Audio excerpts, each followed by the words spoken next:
Houve um tempo, antes do tempo, antes da luz, antes das estrelas, antes de cada batida do seu coração. Havia apenas a essência, um amor que era, e sempre foi. E desse amor surgiu a ideia, o maior dos sonhos, uma tela vazia, pronta para ser pintada, e uma voz majestosa e cheia de carinho ecoou pelo nada, a sinfonia da criação, o amor em ação. Gênesis 1. Haja luz, e como um comando de amor, a luz rasgou as trevas, revelando o primeiro suspiro da existência. Era o dia, separando-se da noite, num balé divino.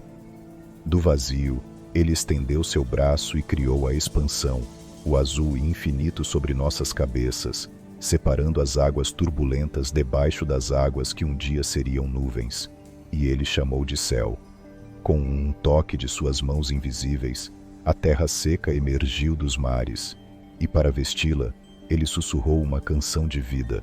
Grama, ervas, árvores frutíferas, cada semente um novo poema, um novo presente.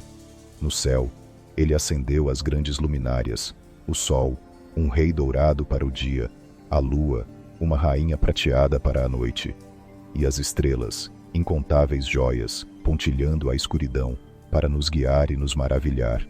Os oceanos ganharam vida com o balé das criaturas marinhas, e os céus se encheram do canto das aves, uma sinfonia de movimento e graça, abençoados para se multiplicar, e a terra se animou com o passo suave dos animais terrestres. Mas ainda faltava a coroa dessa criação, o ápice do seu amor. Então, ele pensou em você e disse: façamos o homem à nossa imagem, conforme a nossa semelhança. Do pó da terra, com suas próprias mãos, ele moldou Adão e soprou um sopro de vida, um pedaço de si mesmo, no mais profundo do seu ser. Ele o colocou no jardim do Éden, um paraíso perfeito, e viu que Adão precisava de um coração para compartilhar. De uma costela, de seu próprio ser, ele criou Eva, dois seres feitos para o amor, a comunhão e a glória. E ainda tem gente que acha que tudo isso foi feito sozinho.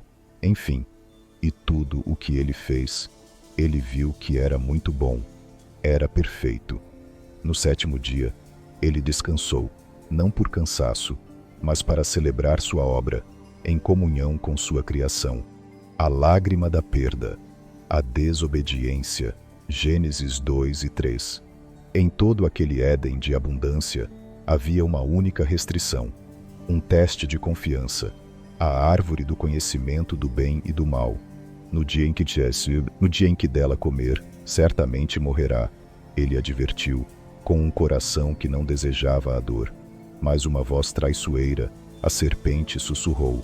Ela plantou a dúvida: vocês não morrerão. Deus sabe que se comerem, serão como ele, conhecendo o bem e o mal. E então, a escolha. Eva cedeu ao desejo, mordeu, e Adão quebrou a confiança, e também comeu. Num instante, o paraíso foi ferido. De repente não havia mais inocência.